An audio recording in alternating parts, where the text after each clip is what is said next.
저는 침례교 목사입니다. 침례교에는 좀 몇 가지 별명이 있어요. 그 중에 하나가 침례교인들, 예전에 이제 공부를 하신 분들은 아나베프티스트 후예들이라고 하는데, 이 사람들의 별명 중에 하나가 뭐냐면 자유를 사랑하는 자들, 그리고 또 하나가 성경의 사람들이에요. 그래서 특별히 좀 성경을 좀 많이 읽게끔 하고, 또 성경을 좀 많이 강해하는 것을 좀 사명으로 여기는 것이 또 침례교단의 또 목사님들의 특징이기도 합니다. 그래서 사실 본문이 좀 이렇게 길어요. 저는 사실 이 본문을 성도님들 한 줄 교독할 거라고 생각을 했어요. 근데 목사님 혼자 다 읽으시는 거예요. 그래서 제 뒤에서 얼마나 죄송스러웠는지 한 절만 뽑을 걸. 1장 전체 중에 설교는 1장 다 해도 본문에 한 절만 뽑을 걸. 목사님 혼자 다 읽으시는데 뒤에서 제가 실수했나 이러면서 지금 그랬습니다. 여러분, 침례교가 좀 이렇게 설교 본문을 좀 길게 잡는 경향성이 있어요. 물론 다 그러시지는 않는데 그러다 보니까 이렇게 됐습니다. 네, 여러분, 이번 부흥의 전체 주제가 뭐죠, 여러분? 주의 날개 아래로 들어오라이죠.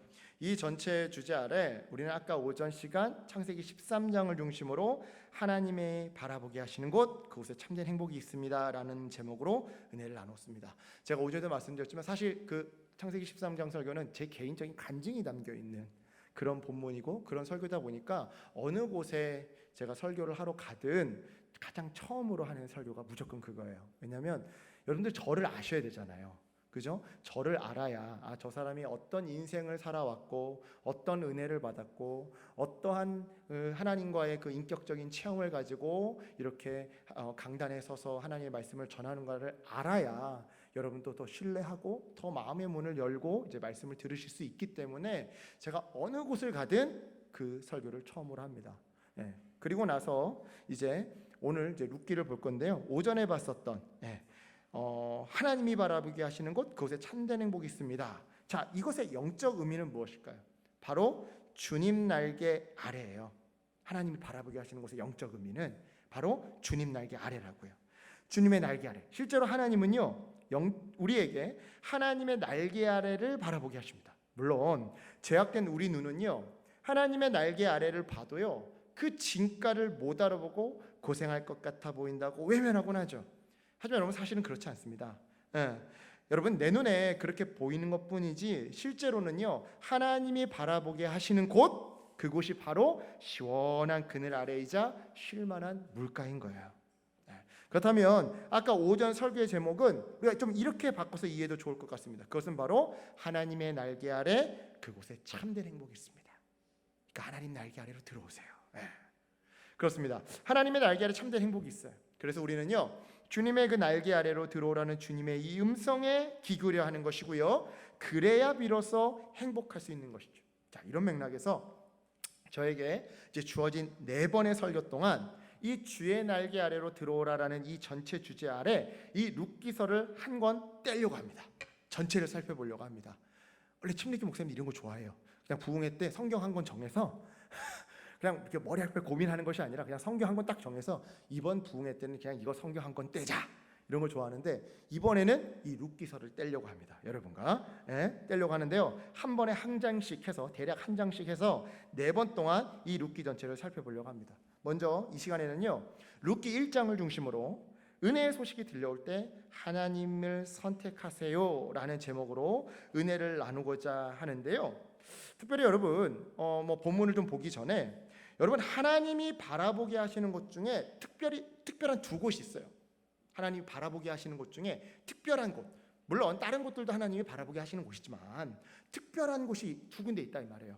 하나는요, 교회고요, 하나는요, 연약한 자들이 모여 있는 곳이에요.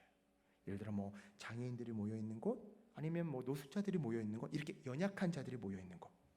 또한 여러분, 이 2곳에서 하나님이 바라보게 하시는 일이 뭐냐면요, 교회에서는 봉사하고 11조하는 일이고요, 마찬가지로 약자들이 모여 있는 곳에서도요, 봉사하고 기부하는 일이에요. 기부하는 일. 자, 여러분, 사실 이 이야기를 오전에 하려고 했는데 오전에 했다가는 점심 식사 시간이 늦어질 것 같아서, 여러분 점심 식사 늦게 하면 권사님들한테 혼나요.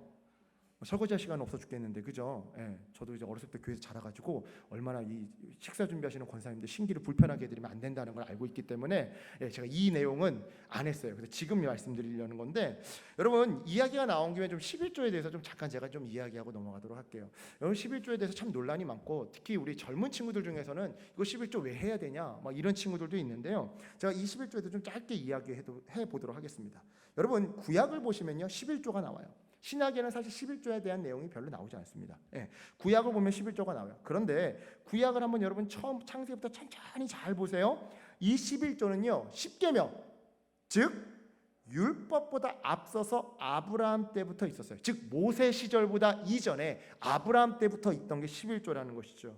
즉 율법에 의해서 하나님께 혼날까 봐 두려워서, 또는 하나님께 복받기 위해서 하는 게 11조는 아니다 이 말이에요. 이거 오해하시면 안 돼요. 그래서 저 어렸을 때는요 막 이런 간증이 있었어요. 12조를 했더니 하나님이 그만큼 월급을 이렇게 막 늘려주시더라. 막 그런 간증 받고 막 우리 교회 막 집사님들 막 그래서 12조 막 하나님 월급 2배 믿습니다 막 이러면서, 여러분 그런 거 아닙니다. 율법 전에 이전부터 11조는 있었어요. 아브라함 때부터. 여러분 사실 11조는요 잘 들어보세요. 고대 중동 근동 지방에서 국세 개념이었어요. 세금 개념이었어요. 즉 그 당시 중근동 사람들은요 자기를 통치하는 왕에게 세금으로 11조를 냈던 것이죠. 그래서 여러분 잘 보세요. 다른 것은요 주일 헌금이다, 감사 헌금이다, 뭐 선교 헌금이다 이러면서 뒤에 헌금자를 붙여요. 하지만 11조만 10의 1 헌금이라고 안 하죠. 11조라고 하죠. 조자를 붙이죠. 여러분 이 조자가 한문으로 세금 조자예요. 세금 조자. 그런데요 여러분 창세기 14장 나중에 한번 보세요. 창세기 14장을 보시면요 율법보다 앞서서 아브라함이요 소돔과 고모라의 백성들을 구해내고, 즉 이 롯을 구해내고, 이게 우리가 본문이 오늘 룻기다 보니까 롯 헷갈려 죽겠어요. 자 여러분 이해해 주세요. 롯을 구해내고 돌아와서는 멜기세덱에게 11조를 드립니다. 여러분 제가 여기서 시간 관계상 멜기세덱에 대해서 아주 세세하게 설명드릴 수는 없어요. 설명드릴 수는 없고요. 그냥 구약에서 신약에 있는 예수님을 미리 보여주는 예표하는 아주 신비로운 인물이라고 이 멜기세덱을 이해하시면 돼요. 따라서 여러분 이런 멜기세덱이라고 하는 인물에게 아브라함이 전쟁에서 얻은 그 승리의 전리품의 10분의 1을 드렸다라는 것은요 아브라함이 나는 예수님의, 즉 하나님의 다스림을 받는 하나님의 백성입니다. 나의 주인은 하나님이시오. 나는 하나님이 바라보게 하시는 곳에서 하나님이 바라보게 하시는 일을 하며 살겠습니다라고 고백을 한 것과 마찬가지인 것이죠. 그러니까 말은 안 하고 11조만 했지만 그 11조에는 어떤 고백이 담겨 있다라는 거예요? 나의 주인은 하나님입니다. 나는 하나님의 통치를 받습니다. 하나님이 바라보게 하시는 곳, 지금 어디요? 소돔과 고모라 끌려가는 그 전쟁포로로 끌려가는 그 현장에서 하나님이 시키시는 일, 그게 뭡니까? 롯을 구하기 위해서 소돔과 고모라 백성을 구하기 위해서 내 한 몸 헌신하는 그 일을 하겠습니다. 이 고백이 담겨 있는 거라고요. 즉 여러분 11조에서는요 금액이 중요한 것이 아니라 그 11조를 바치는 이유와 그 11조에 담긴 우리의 신앙 고백이 중요한 거예요. 이런 맥락에서 여러분 예수님은 마가복음 12장 17절에서 이렇게 말씀하셨습니다. 가이사의 것은 가이사에게, 하나님의 것은 하나님께 바치라. 다시 한번, 가이사의 것은, 가이사가 이게 뭐냐면 시저예요. 시저. 그러니까 로마 황제를 가이사라고 불러요. 가이사 누구, 가이사 누구, 가이사 누구. 그러니까 로마 황제의 것은 로마 황제에게, 하나님의 것은 하나님께 바치라 라고 말씀하셨던 것인데요. 자, 여러분 이 말씀의 의미가 무엇일까요? 잘 들어보세요. 로마의 통치 덕을 보고 사는 너희는 당연히 로마의 세금을 내고, 마찬가지로 하나님 통치의 덕을 보고 살아가는 너희는 당연히 하나님께도 세금을 내라는 것이죠. 여러분 이해 가세요? 우리가 나라에서 살면서, 대한민국에 살면서 나라 덕을 보는 게 있잖아요. 예를 들어 치안, 국방, 국민건강보험, 이거 얼마나 좋은지 몰라요. 제가 아파보니까 알겠더라고요. 우리나라 의료보험 진짜 최고예요. 우리 덕을 보고 살잖아요. 그러니까 덕을 보고 산 만큼 세금을 내라는 거죠. 마찬가지로 우리가 얼마나 하나님 통치의 덕을 보고 삽니까? 오전에 말씀드렸죠. 염치 없는 은혜. 내가 받을 자격이 없어요. 염치가 없어요. 그런데 하나님은 나를 늘 보호하시고 내 모든 형편하시며 나를 지켜주시고 인도해 주셔요. 염치 없는 은혜. 너희가 하나님 다스림의 통치의 덕을 보느냐? 그건 하나님께 세금을 내라라는 것이죠. 또한 예수님은요, 누가복음 11장 42절에서 이렇게 말씀하십니다. 화 있을진저 너희 바리새인이여, 너희가 박하와 운향과 모든 채소의 11조는 들이되 공의와 하나님께 대한 사랑은 버리는도다. 그러나 이것도 행하고 저것도 버리지 말아야 할지니라. 다시 한번 뭐라고요? 이것도 행하고 저것도 버리지 말아야 할지니라. 여러분, 이 말씀의 의미는 이렇습니다. 11조도 하고 동시에 약자들을 위한 나눔과 구제도 하라는 거예요. 즉, 잘 들으세요. 11조는요, 교회에서도 하고 동시에 세상의 약자들을 위해서도 해야 한다는 것이죠. 다른 말로 해볼까요? 여러분, 교회에다 하는 11조도 있지만 세상에다 하는 11조도 있다라는 거예요. 결국 여러분, 헌금은, 특별히 11조는요, 통치의 개념이자 나눔의 개념인 거예요. 즉, 하나님의 통치를 인정하는 행위이자 이 물질을 주신 분이 하나님이시기에, 따라서 이 물질은 내 것이 아니기에 내 이웃에게 나누는 행위가 11조인 것이다, 이 말이죠. 여러분, 실제로 구약을 보시면요, 이 11조가 주로 어디에 쓰입니까? 땅도 없고 집도 없어서 성전에서 나오는 부스러기를 받아먹고 살아야 하는 레위인들, 오늘날로 말하자면 가난한 목회자들, 그리고 그 성전에서 같이 예배하는 내 옆에 같은 성도들, 우리 같이 신앙생활 하다 보면 물질에 어려움 당하는 우리 옆 성도들 있고 몸이 아픈 성도들 있잖아요. 그런 성도들, 바로 그 사람들의 생계비와 이 성전 유지 보수비, 그리고 성전에서 주도하는 전도 선교 구제 사업에 쓰여요. 즉, 하나님이 바라보게 하시는 그 가난한 영혼들, 바로 그들을 돕는 일에 11조가 사용되더라는 것이죠. 그래서 여러분, 신약을 보시면요, 사도행전 이후에 11조라는 표현이 안 나와요. 대신에 어떤 표현이 나오는 거예요? 연보, 구제 연보. 예루살렘 교회가 기근이 들어서 가난해서 먹고 살 길이 없는데, 너희 이 헬라 교회들아, 그리스 땅에 있는 교회들아, 연보하자, 구제 연보하자. 이게 11조다. 여러분, 따라서 교회에 11조 하셔야 되는 거예요. 그리고 마찬가지로 세상에도 11조 해야 되는 거예요. 여러분, 제 형편이 어렵지만 교회 당연히 11조 하겠죠. 근데 그렇다고 내 의를 자랑하자라는 얘기가 아니라, 그거와 동시에 제가요, 방글라데시에 있는 어떤 학교를, 우리 선교사님 운영하는 학교를 또 한 달에 몇만 원씩 후원합니다. 또 그리고 한국에서 아주 귀한 출판 사역을 하는 출판사에 또 한 달에 얼마씩 후원합니다. 그리고 제가 그런 아버지가 어머니를 때리는 이런 가정에서 자랐잖아요. 그래서 그런 가정의 아이들을 돕는 것에 또 후원합니다. 이것도 무시 못하게 한 달에 11조만큼이나 해요. 여러분, 11조는요, 교회에다도 하는 거고요, 세상에다도 하는 거예요. 여러분, 시간 11조도 하고요, 재능 11조도 하는 거예요.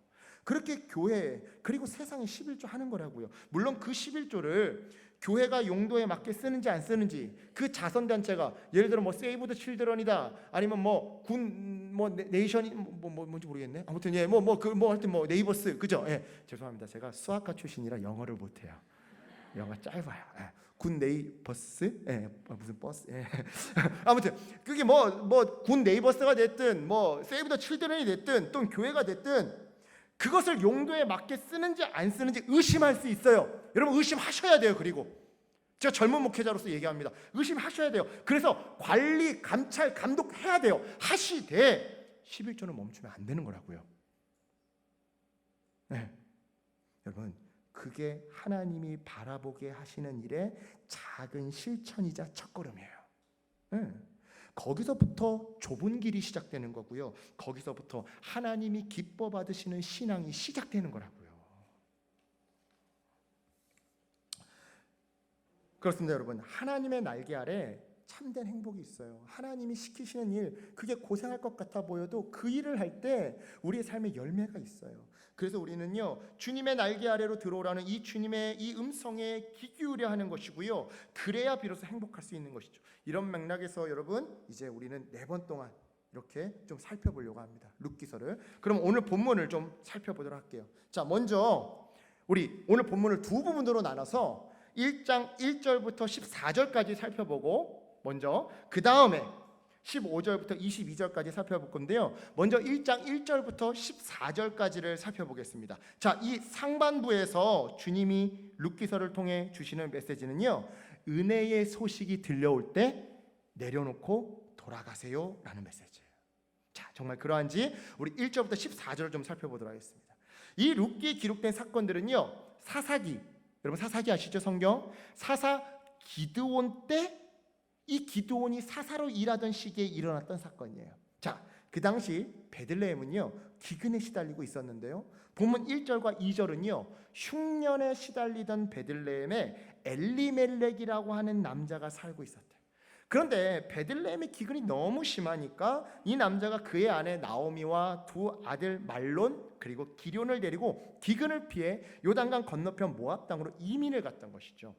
자, 여러분, 자기 가족을 돌보는 것은 성도의 의무입니다.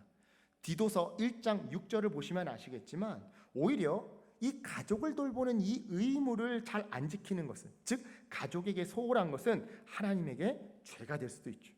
따라서 여러분, 엘리멜렉이 자기 가족의 생계를 위해 타국으로 이민 간 이 일이요, 우리들 눈에는 전혀 나쁜 행동으로 보이지 않는 게 사실이에요. 오히려 당연한 행동으로 보이죠. 그죠? 내 새끼가 굶어 죽게 생겼다는데 어디든 가야 될 거 아닙니까? 일거리가 있고 먹을거리가 있으면. 여러분, 이 세상에서 가장 듣기 좋은 소리 중에 하나가 뭐예요? 내 새끼 목구멍으로 음식 넘어가는 소리잖아요. 모르세요? 저만 얘기하는 거 아니죠 지금? 그죠? 제 말이 빨라서 그런 겁니까? 아, 그래, 말이 빨라서 죄송해요. 설교는 길고 여러분 빨리 집에 가서 또 월요일을 준비하시긴 하셔야 되고 마음이 급해서. 아무튼 여러분, 어떻게 보면 당연한 일이에요. 하지만 여러분, 우리 앞서 오전에 배웠죠? 내 눈에 보고 싶은 대로 보는 것이 아니라 하나님이 바라보게 하시는 대로 봐야 한다고요. 즉 내 소견에 비추어 바라볼 것이 아니라 하나님 소견에 비추어 바라봐야 한다고 우리 배웠잖아요. 그렇다면 내 소견이 아니라, 우리 인간 소견이 아니라 하나님 소견에 비추어 이 엘리멜렉의 행동을 한번 바라보자고요. 자, 하나님 소견에 비추어 보았을 때 애석하게도 엘리멜렉이 가족을 이끌고 모압 땅으로 이주한 이 결정은요 좋은 결정이 아니었어요. 즉 엘리멜렉의 결정은요 하나님의 약속을 신실하게 붙들고 따르는 행위가 아니었다 이 말이죠. 엘리멜렉은요 하나님의 명령이 없는 한, 하나님의 말씀이 없는 한 이방 나라로 도피하지 말았어야 했습니다. 왜요? 하나님은요 가나안이라고 하는 이 약속의 땅에서 복을 주시겠다고 모세 오경 때부터 여호수아서 때까지 줄곧 엘리멜렉의 조상들에게 약속해 오셨기 때문이죠.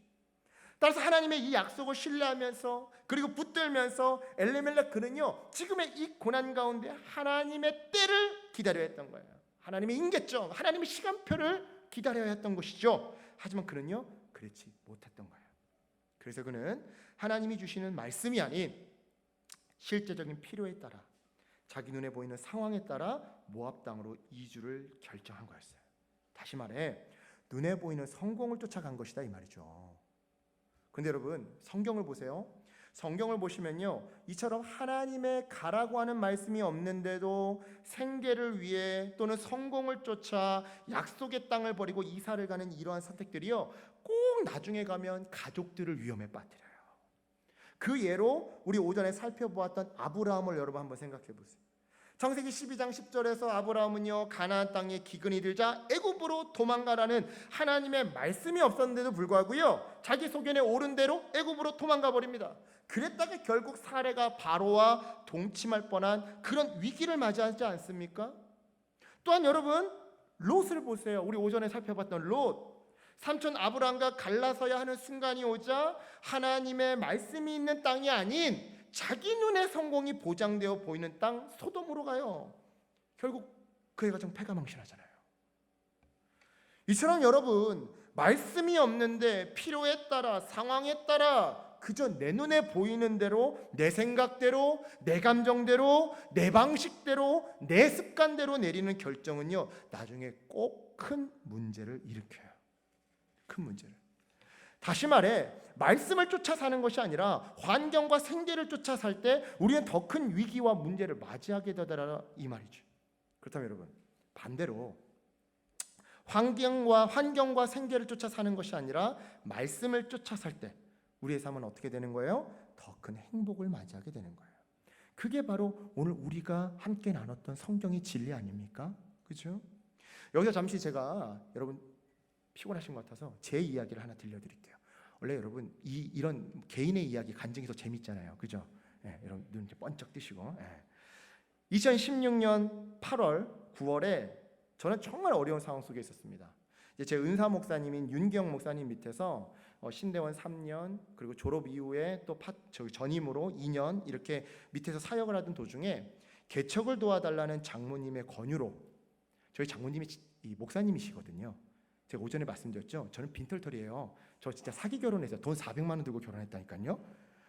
그래서 저는 진짜 고해성 살려고 그랬어요. 결혼하기 전에 장모님한테 저희 집 아무것도 없습니다. 진짜 저희 어머니 다 망해갑니다. 그래가지고 뭐 신혼집 마련할 형편은 안 되고 전세자금 대출 이렇게 받아서 하겠습니다. 그때 우리 아내가 그 말 하지 마. 저희 아내가 놀라운 지혜를 하나 가르쳐줬는데요. 자꾸 옆으로 나가면 설교 길어지는데 죄송합니다. 어쨌든 지혜를 알려줬는데요. 거짓말을 하라는 것이 아니라 다 말하지 말라라는 거야. 놀랍더라고요. 저는 거기서 아주 지혜를 발견했습니다. 거짓말을 하라는 것이 아니라 굳이 내 밑장을 다 보여주지 마. 딱 이러는 거예요. 그래가지고 결혼했죠. 그래서 진짜 제가 오전에도 말씀드렸죠. 저는 처가되게 살아요. 그 신혼집이 2년 뒤에 전세금을 올려달라고 하더라고요. 근데 돈이 어디 있어요? 전세자금 대출 받았는데 그때서야 저희 아내가 저희 장모님한테 얘기했더니 그때서야 저희 장모님이 땅을 치시더라고요. 속았구나 이러면서. 근데 어떻게 해요? 2년 동안 행복하게 잘 살았는데 이제 와서 갈라서라고 할 수 없죠. 우리 아내가 그걸 노렸더라고요. 지혜로워요. 아무튼 여러분 이런 얘기 해드리니까 잠이 번쩍 깨시네요. 장모님의 권유로 2015년 12월에 겨울이죠. 세종시에 내려가게 되었어요. 그런데 중간에 그만 저희 장모님이 다른 목사님께 이 배신을 좀 당한 거예요. 그래서 개척하신 6개월 만에 지병이 재발하셨고요. 결과적으로는 목회를 더 이상 할 수 없는, 그리고 설교도 못하고 상담도 못하는 그런 상태가 되셨던 거예요. 저희 장모님 원래 지병이 공황장애였어요.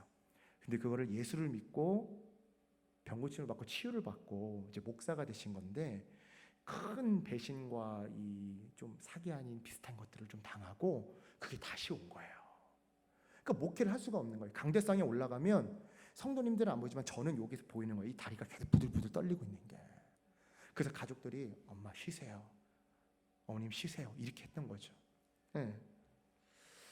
그러니 저 역시도 당시에 세종시에서 벌려놓았던 모든 일을 정리하고 다시 서울로 올라와야 하는 그런 상황에 놓이게 되었던 거예요. 2016년 8월 9월에.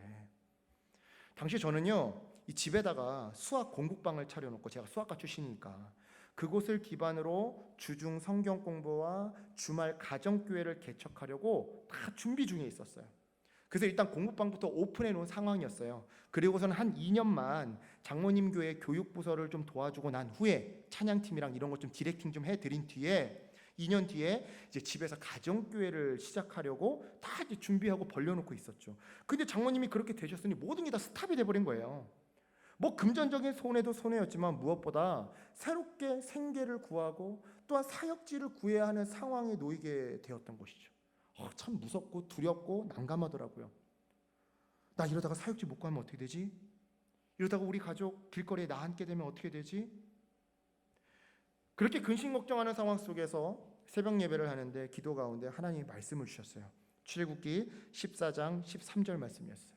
너희는 두려워하지 말고 가만히 서서 여호와께서 오늘 너희를 위하여 행하시는 구원을 보라. 너희는 가만히 있어 주가 하나니 대말지어다. 이 찬양하고 이 말씀이 딱 생각나는 거예요. 그래서 그 말씀 붙들었습니다. 여러분, 만약 그 시기에 제가 제 두려움대로 했다면, 제 생각대로 했다면, 제 감정대로 했다면, 또는 눈에 보이는 생계에 쫓겨서 환경에 눌려서 움직였다면 아마 저는요, 이 교회에 저 교회에 지원 썼어서 여기들이 밀고 저기들이 밀고 그렇게 아둥바둥했을 거예요. 하지만 그러지 않고 기다렸던 거예요. 왜요? 말씀 주셨잖아요. 너희는 가만히 있어. 주가 하나님 됨 알지어다. 그 말씀 저한테 주셨잖아요. 그 말씀 붙들고 기도하면서 버텼어요. 그래, 잠잠히 하나님이 하실 일을, 하나님의 인도하심을 기다리자. 그렇게 하나님의 때를 기다리면서 8월이 지나고 9월 말이 되었는데요. 하루는 제 은사 목사님이신 그 윤경 목사님께 전화가 온 거예요. 이전도사야, 강남 비전교회가 사역자를 구한다더라. 제가 지금 있는 교회가 강남 비전교회잖아요. 사역자를 구한다더라. 이야기해놨으니 전화해봐라. 가봐라. 그래서 그 주에 면접 보고요, 그 다음 주부터 바로 출근했습니다. 그리고 사역지가 정해지고 나니까요, 월세집도 금방 구하게 되었어요. 여러분, 이게 정말 기적적인 게요, 제가 지금 잠원동에 살고 있습니다. 잠원동, 신사동 그쪽에 살고 있는데요, 잠원동에서 월세 40만 원짜리 가정집 절대 못 갑니다. 제가 지금 40만 원짜리에 살고 있어요. 여러분, 거기 잠원동 시세가요, 일반 투룸 시세가 월세 120이에요. 그런데 사역지가 정해지고 나니까 그 다음날 바로 월 40짜리 그 집이 다방에 나오더라고요. 다방 뭔지 아시죠? 커피 마시는 다방 말고. 큰일 났네, 못 알아들으시네. 인터넷 어플이 있어요. 부동산 보는 거, 타방 막 이런 거 있어요. 그 다방 커피 말고. 참말로 큰일 났네. 아무튼 다방이 바로 그 다음날 그 집이 나오는 거예요. 40만 원짜리. 여러분, 물론 싼 만큼 집이 상태가 많이 안 좋아요. 저희가 이제 그 집에 3년 정도 살았는데 이제 좀 이사를 생각하고 있어요. 곰팡이가 너무 심해서. 지하가 아닌데도. 그래도 여러분, 그게 어디예요? 강남에서 월세 40 못 구해요. 여러분, 원래 사역자는요, 진흙집이어도 살 수 있는 거예요. 못 믿으시네요. 원래 사역자는요, 선교사는요, 사역자는요, 목회자는요, 진흙집이어도 살 수 있는 거예요. 어디든. 그 어디나 높은 산이 거친 들이 초막이나 궁궐이나 내 주 예수 모신 곳이 그 어디나 하늘나라. 이게 제가 우리 와이프 프로포즈 했을 때 했던 말이에요. 내가 너 궁궐에서 진짜 살게 할 자신은 없다. 근데 그 어디나 하늘나라를 만들어줄게. 진짜예요. 결혼식 때 윤경 목사님이 너네가 부를 찬양 직접 정해와 이러셨거든요. 그때 저 이 찬양 가지고 왔어요. 높은 산이 거친 들이 초막이나 궁궐이. 제가 우리 와이프한테 프로포즈 했던 말이 이거였거든요. 여러분, 목회자는 어디든 살 수 있어요. 초막이나 궁궐이나. 그게 어디예요? 가나안 땅에서. 여러분, 그때 제가 깨달은 게 있습니다. 내가 주인 되려 하지 말자. 당장에 망할 것 같은 그 두려움 때문에 내 생각대로, 내 감정대로, 내 눈에 좋아 보이는 대로 살지 말자. 오히려 그럴수록 그러니까 더 하나님 말씀 붙들고 살자. 말씀 붙들고 살자. 그렇습니다, 여러분. 우리는요, 인생의 중요한 문제를 선택할 때 반드시 말씀에 기준해야지 눈에 보이는 환경에 흔들리면 안 되는 거예요. 다시 말해, 아무리 내 생각에 당연하게 보여도 하나님의 말씀이 있을 때 그때 비로소 움직여야지, 말씀이 없는데도 그거 좋아 보인다고 그거 선택해서는 안 된다 이 말이에요. 근데 여러분, 여기서 문제가 발생해요. 자, 뭐냐면요, 말씀 쫓아 살라고 말씀드리면, 또는 하나님의 말씀을 받았을 때 그때 움직이세요라고 말하면 꼭 이런 사람이 등장하더라는 것이죠. 잘 들어보세요. 목사님, 어제 누가복음 5장 4절에 깊은 곳에 금을 던지라라는 구절을 읽고 은혜를 받았는데요, 아무래도 제가 그 말씀 따라 가게를 지하로 옮겨야 될 것 같아요. 여러분, 거짓말 같죠? 진짜예요. 또 어떤 사람은, 목사님, 어제 기도 가운데 마태복음 12장 50절에 누구든지 하늘에 계신 내 아버지의 뜻대로 하는 자가 내 형제요 자매요 어머니다라는 구절이 생각나더라고요. 아무래도 주님이 생각나게 하신 것 같은데 말씀 따라 안 믿는 우리 가족들이랑 떨어져 살려고요. 집 나오려고요. 자취하려고요. 여러분, 이런 청년 없는 것 같죠? 있다니까요. 더 기가 막힌 거 읽어드릴게요. 목사님, 어제 수능 날이었는데요, 아무리 기도해도 주님이 시험 보러 가라는 말씀을 안 주셔서요, 이번에는 아닌가 보다 하고 안 갔어요. 삼수하려고요. 밝아요. 어쩜 그렇게, 꼭 그런 애들은 어쩜 그렇게 얼굴이 밝은지 모르겠어요. 여러분, 거짓말 같죠? 다 제가 상담했던 케이스들이에요. 여러분, 말씀 따라 살라고 말하면요, 꼭 개인적인 감동을 하나님의 계시로 오해하는 사람들이 등장해요. 하지만 여러분, 성경 읽다가 감동받았다고, 또는 기도 가운데 어떤 마음의 감동을 받았다거나 음성을 들었다거나 또는 어떤 환상을 봤다고, 꿈꾸면서 환상 봤다고 다 하나님의 음성, 다 하나님의 계시, 다 하나님의 뜻인 게 아니에요. 여러분 이거 오해하면 안 되는 거예요. 이거 오해하다가 집 팔고 땅 팔고 다 그러는 거예요. 저희 어머니도 몇 번 그래 보셔서 알아요. 제가 어디 갔더니 어떤 은사 받으신 전도사님이 환상으로 뭐 했다고 하더라. 그렇게 해가지고 우리 엄마 세탁소 꼬라 막은 거예요. 나중에 말씀드릴게요. 세탁소 이야기는. 아무튼 그래서 여러분 이런 오해를 막기 위해 제가 기준을 제시해 드릴게요. 자, 우리 잠시 베드로 후서 1장으로 한번 넘어가 볼게요. 여러분 베드로 후서, 자 베드로 후서 1장입니다. 베드로 후서 1장 20절부터 21절까지 두 절 말씀만 우리 함께 보겠습니다. 베드로 후서 신약성경 385페이지, 신약성경 385페이지, 베드로 후서 1장 20절부터 21절까지, 베드로 후서 1장 20절부터 21절까지, 베드로 후서 1장 20절부터 21절까지 다 찾으셨으면 아멘. 네, 우리 함께 읽겠습니다. 시작. 먼저 할 것은 성경의 모든 예언은 사사로이 풀 것이 아니니 예언은 언제든지 사람의 뜻으로 낸 것이 아니요 오직 성령의 감동하심을 받은 사람들이 하나님께 받아 말한 것임이라. 아멘. 자, 여러분 지금 이 구절을요 헬라어 원어로 보잖아요. 그러면 20절에 사사로이라고 하는 단어랑요 21절에 성령의 감동하심이 대구대조를 이루고 있음을 보게 돼요. 즉 문맥 속에서 잘 들으세요. 성령의 감동하심의 반대말이 뭐라는 거예요? 사사로이라는 거예요. 자, 그렇다면 여러분 여기서 이 사사로이의 뜻이 무엇일까요? 이 사사로이는요 헬라어로 이디아스, 즉 그 뜻이요 개인적으로라는 뜻이에요.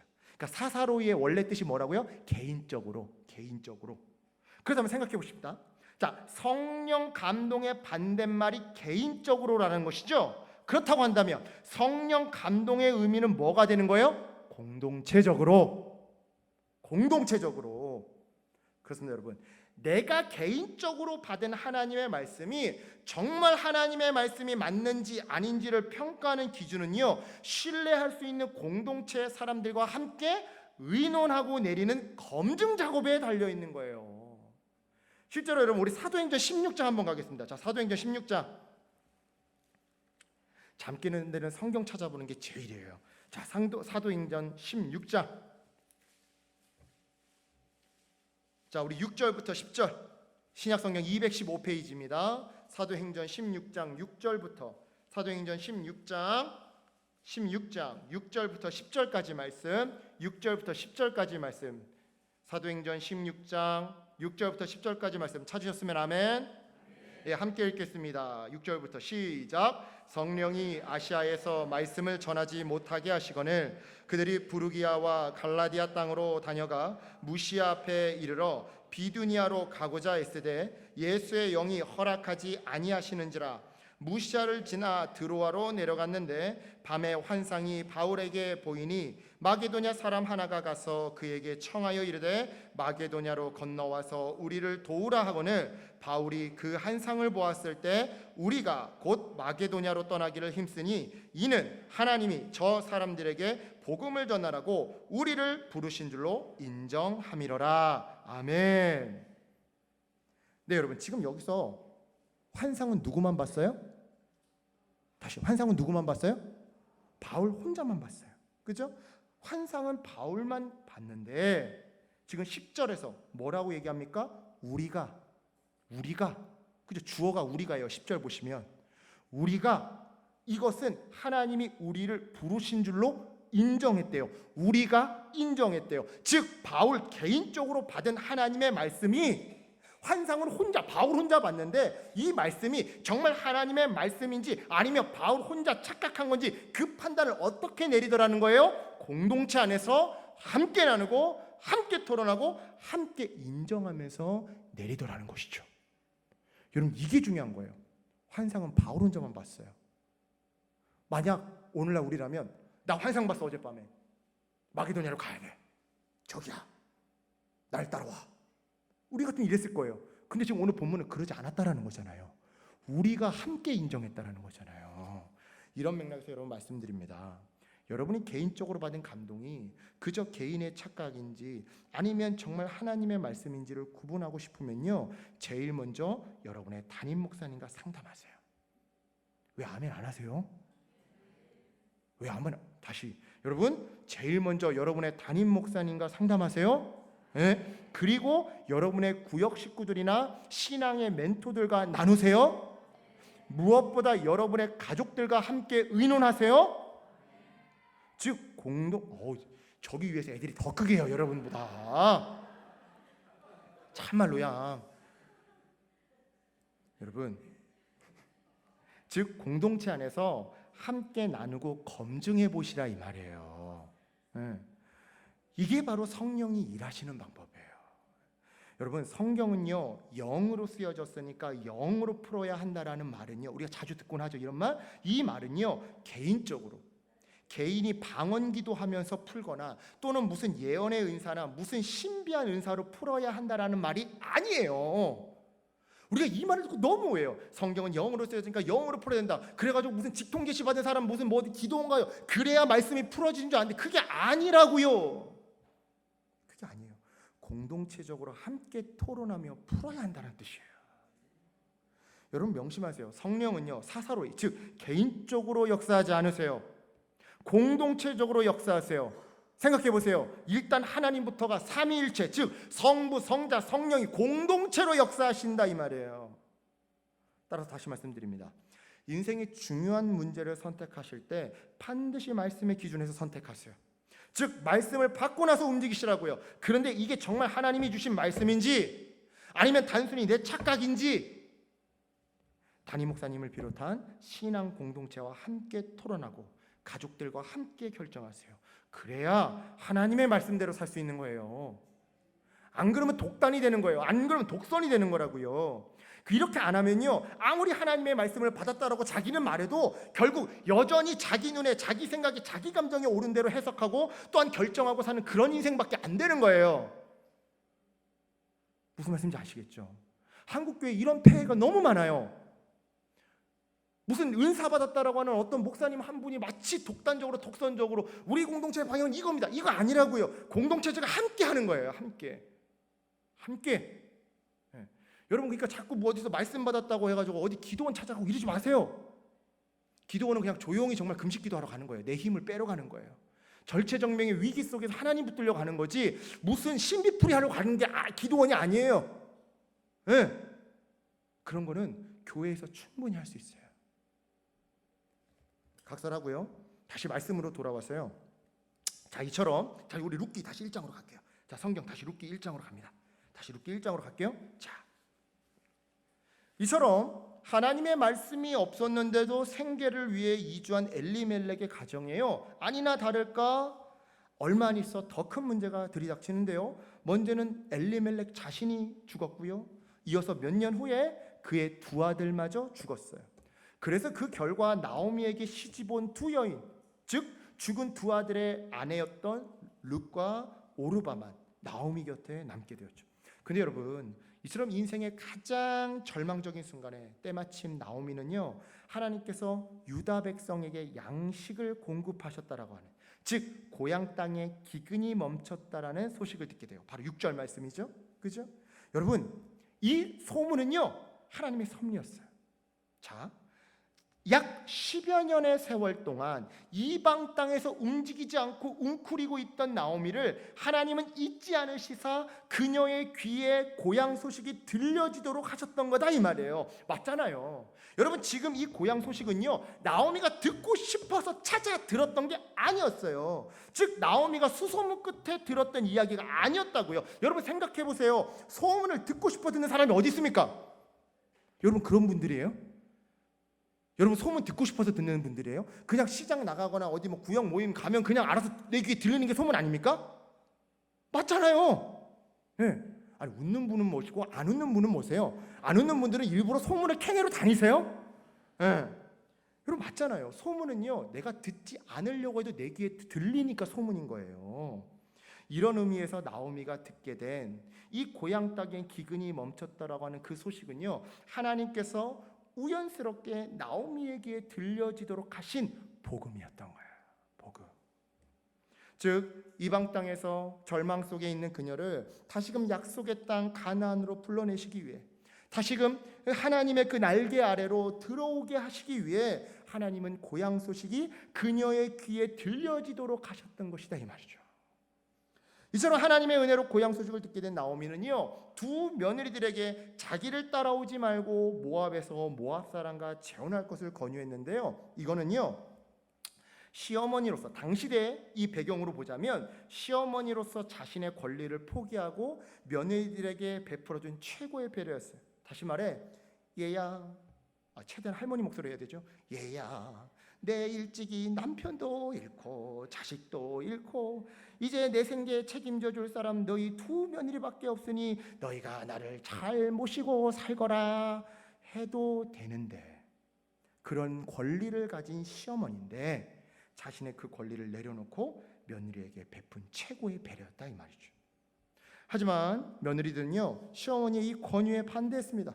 아무리 그래도 며느리로서의 그 의무를 다해야 한다라고 말했던 것이죠. 하지만 나오미는요, 자신이 너무 늙어서 그녀들의 새로운 남편이 될 아들을 낳아줄 수 없다라고 말하면서 그녀를 다시 타일렀는데요, 우리 11절과 12절만 여러분이 읽겠습니다. 자, 11절, 룻기 1장 11절과 12절 여러분만 읽습니다. 함께 읽습니다. 여러분만 시작.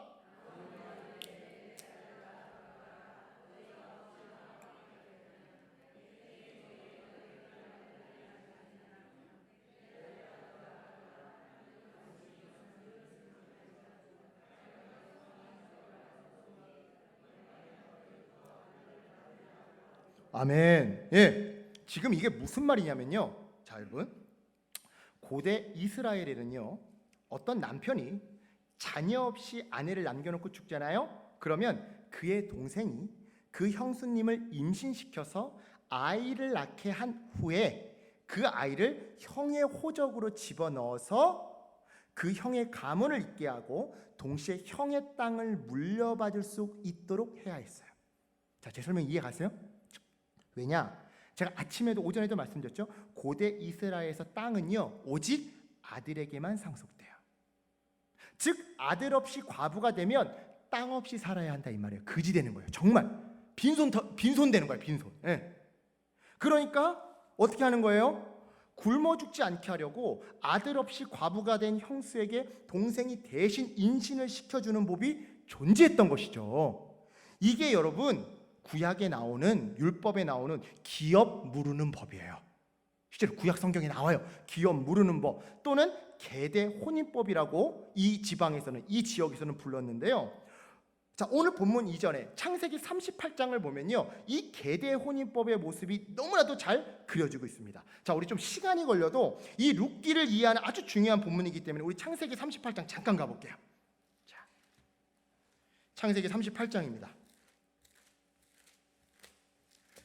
자, 창세기 38장입니다. 일단 펴놓으세요. 우리가 시간 관계상 다 읽지는 않을 거예요. 자, 창세기 38장만 펴놓으세요. 여러분들이 너무나도 잘 아는 유다와 다말 이야기예요. 유다와 그의 며느리 다말 이야기. 자, 창세기 38장 펴놓고요. 자, 일단 6절 보세요. 창세기 38장 6절 보세요. 6절 보시면 유다의 첫째 아들, 이 유다가 유다 지파의 그 유다입니다. 예수님의 족보 유다 지파 그 유다예요. 유다의 첫째 아들 엘이 다말과 결혼을 합니다. 그런데 7절 보세요. 7절 보니까요, 엘이 자식도 없이 죽어버려요. 그러니까 8절에서 누가 형수님한테 들어가요? 유다의 둘째 아들 오난이 형수 다말에게 들어가요. 그죠? 그런데 9절 보세요. 자, 9절. 9절에서 이 오난이 어떻게 합니까? 9절을 보시면 그 씨가 자기 것이 되지 않을 줄 알므로, 즉 형수와 동침에서 생기게 될 아기가 자기 호적으로 들어오는 게 아니라 형의 호적으로 들어갈 것을 알기에 어떻게 합니까? 그의 형에게 씨를 주지 아니하려고, 즉 형의 땅을 물려받게 될 아기를 만들어주기 싫어서 땅에 설정해요. 즉 마지막 사정 순간에 성기를 몸 밖으로 빼냈던 것이죠. 왜요? 형에게 아들이 없으면요, 형의 땅이 자기 것이 되거든요. 자, 이스라엘은요 이 땅이요 가문에게 할당돼 있어요. 그러니까 이 가문에서 저 가문으로 완전한 매매가 안 돼요. 매매를 했어도 50년째 해가 되면 다시 되돌려줘야 돼요. 그러니까 함부로 가문 땅을 다른 가문으로 옮길 수가 없어요. 근데 보세요. 아버지 유다가 있고요. 세 형제가 있어요. 첫째 아들 엘한테 땅을 상속해 줬는데 자식 없이 죽었어요. 그럼 이 땅이 어떻게 되겠어요?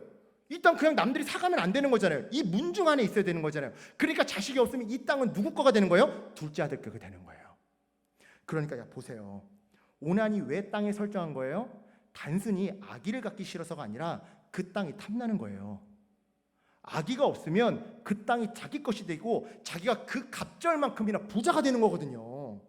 여러분 이해하시겠습니까? 네. 여러분 그러니까요. 땅 욕심 때문에 했다 이 말이에요. 그래서 10절 보세요. 10절에서 하나님이 이 일이 악하다고 보시고 오난을 죽인 겁니다. 여러분 여자의 몸에 사정을 하지 않고 몸 밖에 사정을 했다고 죽인 게 아니라요. 땅 욕심 때문에 그랬다고 하나님이 죽인 거다 이 말이에요. 이 부분을 잘못 해석해서 우리는 피임하면 죄다, 성생활은 즐거움을 위해서 하는 것이 아니다, 오직 이세 생산만을 위해서 하는 것이다 등등등 말도 안 되는 금욕주의적인 교리를 만들어냈는데요. 이런 것들은 다 성경의 배경을 무시하고 정말 공부하라고 하는 해석들인 거예요. 여러분 잘 들으세요. 단순히 몸 밖에 사정했다고 해서 하나님께 죽인당한 게 아닙니다. 자기 형수가 굶어 죽든 말든 땅에 대한 욕심 때문에 아기를 만들어주려고 하지 않았던 그 탐욕이 심판의 원인이었던 거예요. 여하튼 그러자 11절에서 유다가 어떻게 합니까? 11절 보세요. 유다가 어떻게 합니까? 셋째 아들 셀라가 클 때까지, 이 얘기는 몽정할 때까지, 그러니까 임신을 시킬 수 있을 때까지 기다리라고 하고서는 다말을 친정으로 보내버려요. 사실 여러분 셀라가 몽정을 시작할 때까지 기다리라는 이 말은요 아버지 유다의 핑계였어요. 사실은 첫째도 죽고 둘째도 죽은 상황에서 셋째마저 죽을까 봐 무서웠던 거죠. 여러분 이때는요 우리 때만큼 뭐 과학기술이나 의학기술이나 이성이 발달했던 때가 아닙니다. 그러니까 당연히 유다 입장에서는 뭐라고 생각했을까요? 저 여자 기센 여자야, 팔자 사나운 여자. 이해 가시죠? 무슨 말인지. 남자 잡아먹는 여자야. 이렇게 생각했던 거다 이 말이에요. 그래서 셋째 아들이 충분히 임신시킬 수 있는데도 불구하고 계속해서 아니야 아직 몽정 안 했어 이러면서 계속 너 친정 가서 기다리고 있어 이랬던 것이다 이 말이죠. 즉 유다의 꼼수였던 거예요. 기업 무르는 법을 안 지켜주려고, 계대 혼인법을 안 지켜주려고 꼼수 부린 거다 이 말이에요. 다시 룻기 1장으로 넘어갈게요. 자, 여러분 이제 이 기업 무르는 법, 계대 혼인법 이해하셨죠? 이걸 이해해야 룻기 4장까지가 다 이해가요. 아무튼 룻기 4장에 아무개라고 하는 사람이 왜 신발을 벗었는지 전혀 이해가 안 가요. 나중 가면. 자, 룻기 1장, 다시 룻기 1장으로 넘어왔어요. 나오미는요 이러한 이스라엘의 계대 혼인법을 잘 알고 있었어요. 하지만 이 계대 혼인법을 지키려면 죽은 말론과 기련의 동생이 이 룻과 그리고 오르바와 동침을 해야 하는데 죽은 두 형제 말론과 기련 말고는 나오미에게 다른 자녀들이 없었던 것이죠. 우리 아까 좀 읽었지만 그죠? 또한 나오미 역시 나이가 너무 많아서 폐경을 했으니까 어디서 어떻게 새로운 자녀를 낳아줄 수가 없었던 거예요. 그래서 나오미는 실현 가능성이 없다며 며느리들을 타이르고 새 시집을 가라고 했던 것이죠. 여러분 이해 가시겠어요? 여러분 성경은요 아무런 배경 없이 근거 없이 이유 없이 쓰여진 구절 하나도 없습니다. 다 그 내막이 있어요. 이런 거 알면 성경이 정말 재밌어요. 여러분 성경 재밌지 않으세요 지금? 한 명만 아멘 하셨어요. 상처받을 것 같아요. 네, 이처럼 불쌍한 두 며느리들에게 뭘 어떻게 해줄 수 없는 이 비통한 상황 앞에서 결국 막내 며느리인 오르바는요 시어머니 나오미가 내어준 그 기회를 받아들이고 그녀의 곁을 떠나가요. 하지만 14절 말미에서 맏며느리인 룻은 그 권리와 기회를 기꺼이 포기하고 시어머니를 따라 이스라엘로 따라가죠. 자 여러분 질문입니다. 왜 그랬을까요? 오늘날로 말하자면 베트남 며느리가 자기 남편도 죽었는데 한국인 시어머니 모시겠다고 친척도 없고 말도 안 통하고 아는 사람도 없는 한국에 따라온 곳이나 마찬가지거든요. 그렇다면 룻은 왜 이처럼 무모한 행동을 했던 것일까요? 자, 잘 들어보세요. 이게 바로 하나님 나라 백성들의 삶의 원칙인데요. 룻은요 자기 눈에 보이는 편안함보다, 자기 눈에 보이는 익숙함보다 연약한 존재인 시어머니를 돌보기로 선택했던 거예요. 즉 그녀는 자신의 유익을 구하지 않는 참 사랑을 보여주었던 것이다 이 말이죠. 그래서 그녀는요 훗날 동일하게 자기의 유익을 구하지 않으셨던 예수님의 족보에 들어가는 그 영광을 받으셨던 거예요. 네. 그렇습니다 여러분. 이러한 룻을 보건대 우리 그리스도인들은요 눈에 보이는 필요나 이익이나 생계에 따라서 인생을 결정하는 존재들이 아닌 게 분명해요. 오히려 우리 그리스도인들은요 믿음 따라 인생을 결정하는 존재들임에 틀림이 없죠. 따라서 여러분 우리는요 상황이 어려우니까 어쩔 수 없이 결정하며 살아가는 것이 아니라 어려운 그 순간에도 하나님의 음성을 기다리며 하나님의 음성이 떨어졌을 때 그때 그 음성 붙들고 그 음성대로 결정하며 살아가야 하는 거예요. 물론 이 일에 있어 여러분 실패할 수도 있고 실수할 수도 있어요. 그래서 나오미처럼 그리고 아브라함처럼 롯처럼 내 눈에 성공이 보장되어 보이고 내 생각이 좋아 보이는 것을 선택했다가 오히려 고난을 당할 수도 있죠. 하지만 여러분 그때 우리는요 하나님의 음성에 다시 집중하면 돼요. 하나님의 그 음성에. 그리고 다시금 하나님 품으로 돌아가면 되는 것이죠. 물론 여러분 자기 소견에 오른 대로 하나님을 떠나 멀리 갔다가 다시 하나님 품으로 돌아온다는 것은요 쉽지만은 않습니다. 왜요? 다시 하나님 품으로 돌아가기 위해서는요 잘 들으세요. 현재 내가 누리고 있는 그 권리와 기회를 기꺼이 포기해야 하니까요. 하지만 여러분 설사 그 권리와 기회를 포기한다 할지라도 기꺼이 포기하고 하나님 품으로 하나님 날개 아래로 돌아가야 하는 거예요. 왜요? 여러분 그래야 회복이 일어나니까요. 하지만 아쉽게도요 우리가 이 포기하고 내려놓는 것을 잘 못해요. 왜요?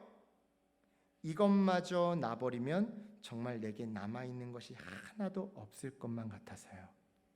맞죠? 그죠? 이것마저 내려놓으면 정말 내가 더 이상 설 자리가 없는 것 같아서요. 이것마저 내려놓으면 내 마지막 자존심과 체면이 다 망가질 것 같아서요. 그래서 다 내려놓고 하나님께 돌아가야 할 때 내려놓지 못하고 그것을 쥐고 앉아서 정작 하나님께 돌아가지 못하더라는 것이죠. 하지만 여러분 나오미가 모압에서 잃었던 그 모든 것을 포기하고 다시 이스라엘로 돌아가 결국 룻기 4장에서 오벳을 얻었던 것처럼 그리고 그 과정에서 시어머니로서의 권리와 기회를 포기하자 오히려 며느리 룻을 얻었던 것처럼 여러분 포기하고 하나님께로 돌아갈 때 진짜 내 사람을 얻고요 진짜 내 행복을 얻게 돼요. 다시 한번요 내 권리를 포기할 때 무엇을 얻는다고요? 진짜 내 사람, 진짜 내 행복. 여러분 아이들을 데리고 저기 이제 우리 아이들이 있는데요 마트에 가면요 아이들이 꼭 장난감 코너에서 떼를 쓰는 풍경을 보곤 합니다. 그죠? 눈앞에 있는 장난감 사달라고 말이에요. 그래서 이제 엄마들이 어쩔 수 없이 장난감 하나 골라서 아이에게 안겨줘요. 그러면요 이 아이들이요 정말 세상 다 가진 것처럼 그렇게 좋아해요. 그러면서 혹여나 떨어뜨려서 계산도 하기 전에 망가질까 봐 엄마가 집에 가서 줄 테니까 일단 이 카트에 담아놔 라고 하면 절대 안 놓쳐. 끝까지 끌어안고 있죠. 그죠? 누가 뺏어갈까 봐. 그죠? 웃는구나. 너 어렸을 때 그랬지. 그지? 너 웃는 거 보니까 어렸을 때 그런 것 같아. 자, 예. 하지만 여러분 그 장난감이요 잘 들어보세요. 정말 그 아이의 것이 되기 위해서는요 반드시 내려놓아야 할 때가 있습니다. 그때가 언제이냐? 계산대 앞에서. 맞잖아요. 계산대 앞에서 내려놔야 돼요. 계산대 위에 물건을 내려놓고 잠시 부모님 품으로 돌아가야 한다 이 말이에요. 왜요? 그래야 그 부모님이 그 장난감의 값을 지불한 뒤에 비로소 다시 그 장난감을 아이가 가질 수 있는 거니까요. 즉 내려놓아야 진짜 내 것이 되어 돌아온다 이 말이에요. 여러분 졸리신 것 같아서 잠 깨시라고 또 제가 재밌는 얘기 하나 해드릴게요. 제가 신학을 결심하고 나서 생각을 해보니까 결혼이 깝깝한 거예요. 가난하죠. 홀어머니 모시죠. 외동이죠. 누가 저한테 시집 와요. 전도사까지 하는데 큰일 났다. 나 결혼은 어떻게 하냐. 그래서 기도를 했어요. 하나님 제 와이프 될 사람은요 3대가 믿었으면 좋겠고요. 제가 냄비 근성이 있으니까 좀 이렇게 뚝배기 같은 그런 지긋한 맛이 있었으면 좋겠고요. 저도 노래를 좋아하고 잘하니까 이 친구도 노래를 잘했으면 좋겠어요. 그리고 제가 차가 없으니까 기왕이면 차도 가져왔으면 좋겠네요. 와 죄송하지만 양아치죠. 그렇죠? 예, 예, 예. 그렇게 기도를 하는데 하나님 응답이 없어요. 오케이, 이런 사인이 없어요. 그러다 오늘 갑자기 하나님이 딱 한 말씀 주셨는데요. 뭐냐면요, 그러는 너는, 무슨 말인지 아시죠? 그러는 너는 그런 인품과 그런 실력과 그런 재물을 갖췄냐라는 거예요.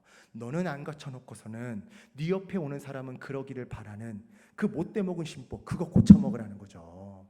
그래서 제가 그때 깨닫고, 알겠습니다 하나님, 죄송합니다, 다 내려놓겠습니다. 그러고서 배우자를 향한 제 기도의 내용이 바뀌었는데요, 딱 한 문장으로 바뀌었어요. 한 문장밖에 안 했어요. 하나님, 내가 정말 사랑하는 여자가 오게 해주세요.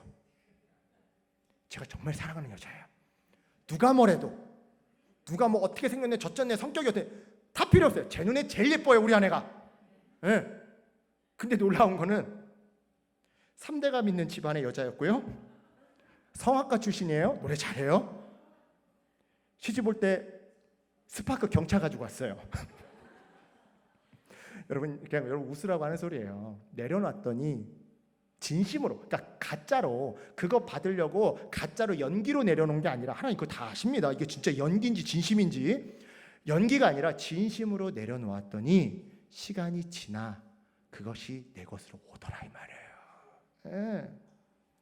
여러분, 마찬가지 원리입니다.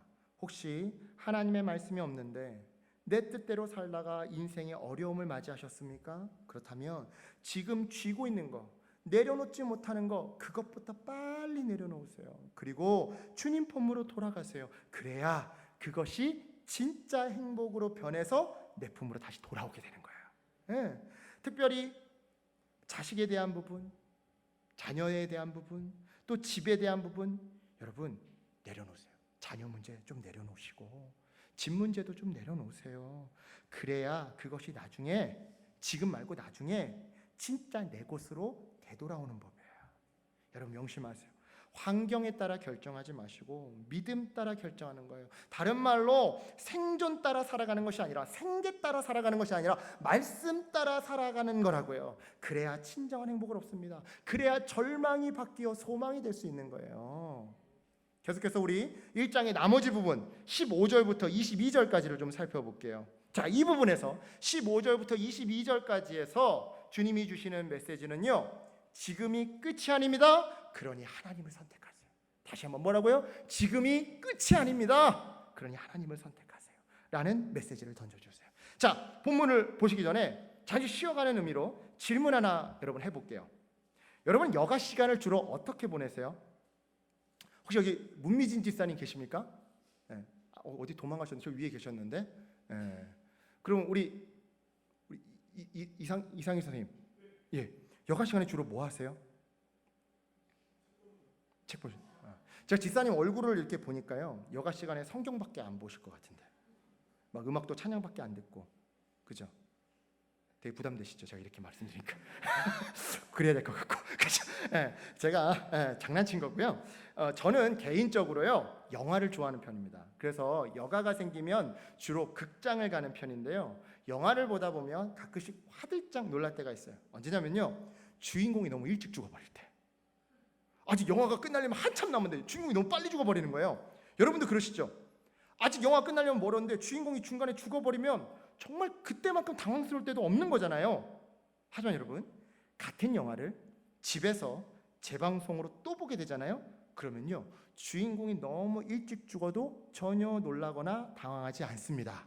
왜요? 영화의 끝에 가면 주인공이 다시 살아난다는 것을 우리는 이미 전에 봐서 다 알고 있으니까요. 즉, 끝을 알고 있으니까 당황하지 않다라는 것이죠. 다시 한번 뭐라고요? 끝을 알고 있으니까 당황하지 않다라는 거예요. 이런 맥락에서 여러분, 우리 인생도 마찬가지예요. 즉, 우리 인생도 끝을 알면 예기치 못한 고난 속에서도 절대 낙심하지 않을 수 있다, 이 말이죠. 하지만 사단은요, 마귀는요, 이러한 일을 절대 원하지 않아요. 다시 말해, 예기치 못한 고난 앞에서, 막다른 골목 앞에서 성도가 놀라고 무서워서 주저앉기를 바라더라는 것이죠.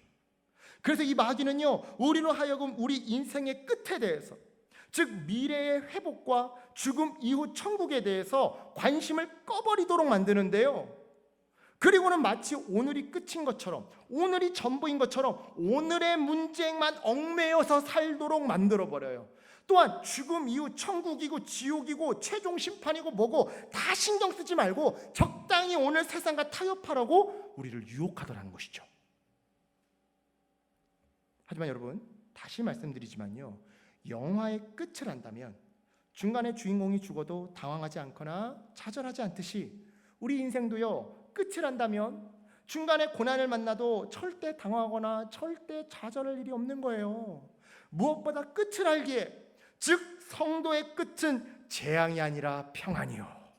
예레미야 말씀이죠. 너희를 향한 나의 생각을 안 하니 재앙이 아니라 평안이요.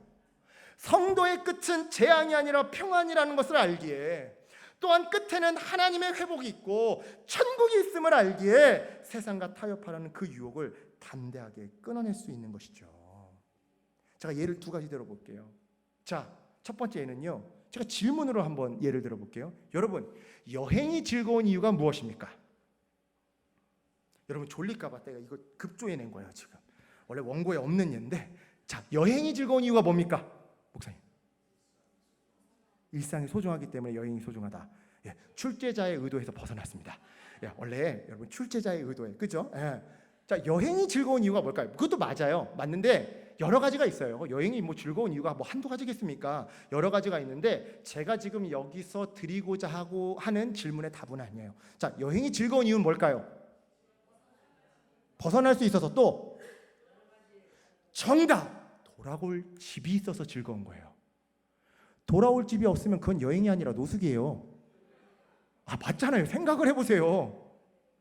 돌아갈 집이 없어요. 그럼 그건 노숙이에요. 여러분, 돌아갈 집이 없으면요, 좀 허름한 호텔에 가도 에이, 뭐 며칠 뒤면 집에 돌아갈 텐데 조금만 참자 이러면서 자기네끼리 웃으면서 즐겁게 보낼 수 있어요. 맞잖아요. 그죠? 그런 의미에서 우리에겐 끝이 있어요. 뭐요? 천국이요. 돌아갈 본향집이 있다고요. 그래서 지금 이 땅에서 사는 이 호텔이 우리 집을 호텔이라고 생각하자고요. 저는 그러고 살아요. 진짜 40만 원짜리 호텔 산다, 와, 이러고 살아요. 이 호텔이 조금 허름하면 어때요? 돌아갈 집이 있잖아요. 그 집은 이 호텔과 비교할 바가 없잖아요. 그죠? 또 예를 하나 들어보죠.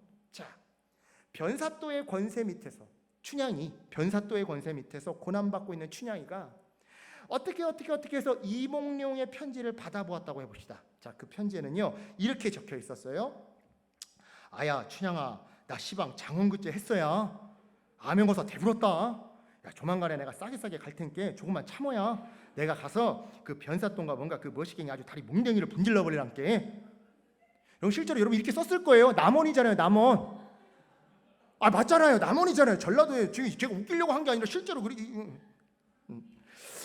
자, 여러분, 이 편지를 받아본 춘향이가 어땠을까요? 분명 그녀는요, 그때부터 변사또 권세 밑에 있는 것이 조금은 더 견딜만해지고 조금은 더 희망차졌을 거예요.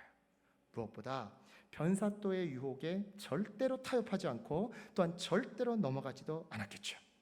마찬가지입니다. 여러분, 세상 권세 아래에 있는 성도들이 성경을 읽는다고 해봅시다. 특별히 요한계시록을 읽는다고 해보자고요. 그 편지에는요 이렇게 적혀 있어요. 요한계시록의 주된 메시지가 뭐냐? 사랑하는 내 아들 내 딸들아, 내가 조만간 갈 테니까 조금만 참아라. 내가 가서 악인을 심판하고 의인은 건져낼 것이다. 자, 이 편지를 읽은 2000년 전 초대교회 성도들이 어땠을까요? 분명 그들은요 그때부터 세상 권세 아래에 있는 것이 조금은 더 견딜만해지고 조금은 더 희망차졌을 거예요. 그렇습니다. 여러분, 끝을 알고 그 끝에 소망을 두는 것, 이것이 바로 믿음이에요. 천국을 알고 천국에 소망을 두는 것, 이게 바로 믿음이라고요. 그런데 문제는요, 믿음 생활을 한다고 하는 그리스도인들에게 정작 이 믿음이 부족하다라는 것이죠. 그러다 보니까 세상 권세 아래서, 무한 경쟁 사회 속에서, 빈익빈 부익부 사회 속에서, 취업난과 주거난의 사회 속에서, 부동산 공화국인 한국 사회 속에서 이리 치고 저리 치고 하다가 결국 세상과 손을 잡은 괴물이 되어가더라는 거예요. 따라서 여러분, 우리에게 필요한 것은요 뭐인 거예요? 바로 오늘이 끝이 아니라는 믿음, 끝에는 하나님의 회복과 치유가 있다라고 하는 믿음, 끝에는 하나님의 심판과 구원이 있다라고 하는 믿음, 바로 이 끝을 보고 이 끝을 믿으며 이 끝에 소망을 두는 참된 믿음이 필요한 거예요. 그리고 이러한 맥락에서 오늘 룻기 1장 하반부 뒷부분이 주는 핵심 메시지는 바로 고난과 절망 속에 있는 지금 이 순간이 끝이 아니라 믿는 자에게 주어지는 회복이 바로 끝이라는 메시지인 것이죠. 정말 그런 본문을 살펴보겠습니다. 자, 앞서 하나님이 고향 베들레헴의 기근을 끝마치시고 식량을 공급해 주셨다는 소식을 들은 나오미는요, 다시 고향으로 돌아가기로 작정을 했더랬어요. 즉 비록 모든 것을 잃었지만 그 잃어버림이 나오미로 하여금 가나안 땅으로, 즉 다시 하나님 품으로 돌아가게 만드는 원동력이 되었던 것이죠. 이런 맥락에서 여러분, 우리도 비슷해요. 여러분, 우리도요, 모든 것을 잃기 전에는 하나님께 잘 돌아가지 않아요. 그죠? 왜요? 마음이 아직 부유하니까요. 다른 말로 마음속에 아직도 하나님 말고도 다른 붙들 것이 남아있거든요. 통장 잔고도 남아있고, 아직 남아있는 저기 사업체도 하나 있고, 그죠? 아직 저기 월세로 주고 있는 집도 하나 있고, 비록 저기 빚 보증금 은행에 껴있지만, 그죠? 네. 하나님 말고도 의지할 것이 또 있으니까요. 하지만 여러분, 마음이 가난이 있잖아요. 즉 내 삶을 지탱해 주던 모든 것을 잃어버리잖아요. 그래서 하나님 이외에는 붙들 것이 하나도 남아있지 않게 되잖아요. 그러면요, 그제서야 우리는 하나님께 돌아가게 돼요. 그래서 마태복음 5장에서 우리 주님은 이렇게 말씀하신 것이죠. 마음이 가난한 자는 복이 있나니 천국이 그들의 것이며. 아멘. 여러분, 이건 위로의 메시지예요. 가난한 마음으로 하나님께 돌아와야 그때서야 비로소 내 삶 속에 하나님 나라가, 천국이 이루어진 줄 믿습니다. 여러분, 천국을 죽어서 가는 나라로만 이해하지 마세요. 마태복음을 제외한 마가복음, 누가복음, 요한복음엔 다 하나님 나라로 나와요. 마태복음만 이유가 있어서 하나님 나라를 천국으로 표현한 거예요. 여러분, 천국을요, 하나님 나라를요, 죽어서만 가는 곳으로 생각하지 마세요. 높은 산이 거친 들이 초막이나 궁궐이나 내 주 예수 모신 곳이 그 어디나 하늘나라. 죽어서 가는 곳이 아니라 이 땅에서부터 하나님과 동행하는 것, 아무것도 붙들 곳이 없어서 내 주 예수 한 분만 붙들고 위태롭지만 한 걸음 한 걸음 걸어가는 것, 거기가 하늘나라예요. 네. 개인적으로 여러분, 저 역시 주님 품으로 다시 돌아갔던 때는요, 제 인생 최고의 낭떠러지 앞에서였어요. 그때가 26살이었는데요. 이제 저희 어머니가 저희 어머니 이야기는 이제 오전에 좀 대충 들으셔서 아시겠죠? 제가 20살 되던 해에 재혼을 하셨더랬어요. 그런데 여차저차해서 그 재혼이 실패가 되고 말았죠. 지금도 기억합니다. 26살 봄이었는데요, 양부한테 돈 600만 원 받고 쫓겨나다시피 나와서 어머니랑 단둘이 이제 반지하 사글세로 들어갔었어요. 자, 여러분, 이 대목에서 여러분 한번 저희 어머니의 마음을 한번 헤아려 보세요. 첫 번째 결혼은 남편한테 두들겨 맞다가 끝났어요. 그리고 두 번째 결혼은 양부 쪽 애들, 양아버지 쪽 애들 가정교육 문제로 계속 싸우다가 끝났어요. 그러니 저희 어머니가 제정신이겠습니까? 이삿짐을 풀고 엄마랑 그 방에 한 방에 같이 누웠는데, 하루는 자는 도중에 이상한 느낌이 드는 거예요. 하도 이상해서 눈을 떠서 보니까 엄마가 제 위에서 목을 메고 계시는 거예요. 그 순간 어떻게 했겠습니까? 그냥 부둥켜 안고 울었죠. 엄마 이러지 마. 무너지면 안 돼. 엄마 이러지 마. 그때부터 학교를 갈 수가 없었어요. 왜냐하면 제가 없으면 어머니가 언제 또 이제 그런 행동을 하실지 모르니까요. 그래서 이제 학교 교수님들에게 이메일을 보내기 시작했어요. 당시 저는 이제 26살 봄에 대학교 2학년 2학기를 다니고 있었어요. 굉장히 늦죠. 네, 재수를 한 건 아니었었어요. 아닌데 어머니 재혼 이후에 방황을 했어요. 사실 어머니 재혼을 제가 이제 하라고 해서 한 거였어요. 제가 고1 때 엄마 재혼하세요. 엄마 나이 먹으면 엄마 등 긁어줄 때 내가 등 못 긁어드려요. 그 남편이 있어야죠.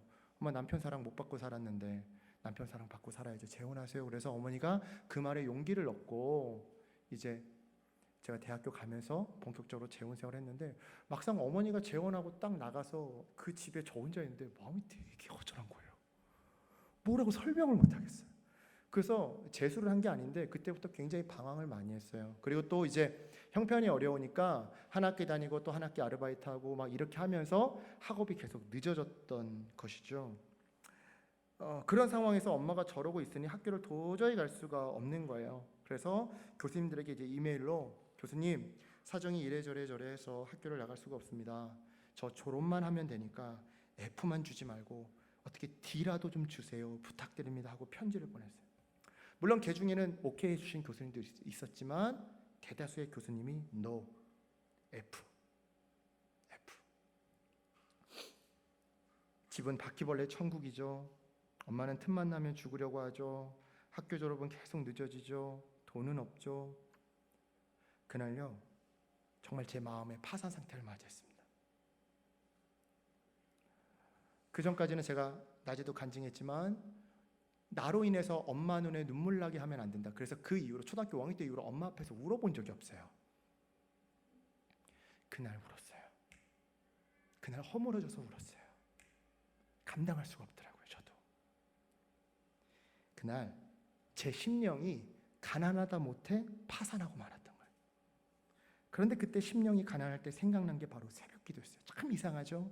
이건 하나님의 은혜라고밖에 설명이 안 돼요. 지금이 바로 하나님께 돌아갈 때인가 보구나.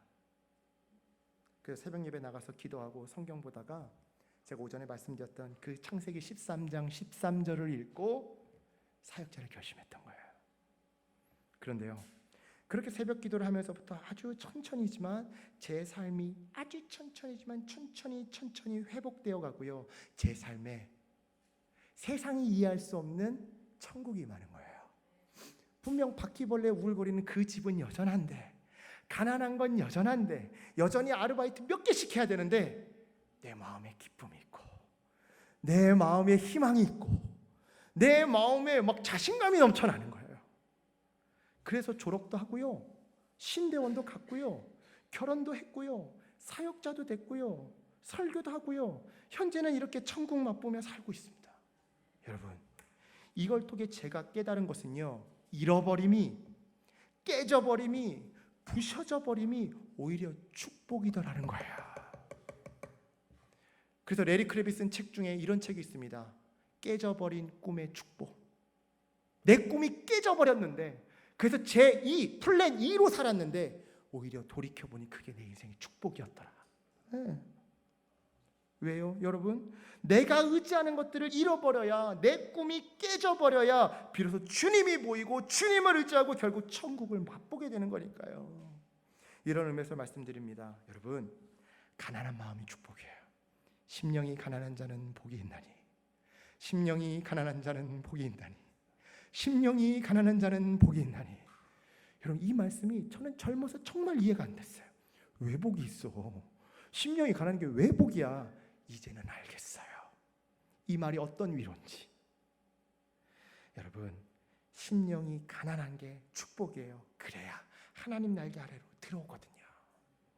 각설하고 다시 본문으로 돌아와서, 자, 앞선 본문에 이어서 1장 뒷부분은요, 친정으로 돌아가기는커녕 시어머니를 쫓아 이스라엘로 가겠다라고 하는 룻과 그녀의 시어머니 나오미 사이의 대화로 시작되는데요. 자, 15절 보세요.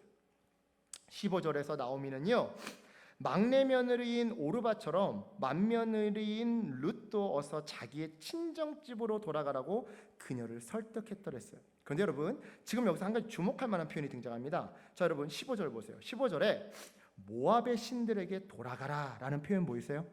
너는 모압의 신들에게 돌아가라.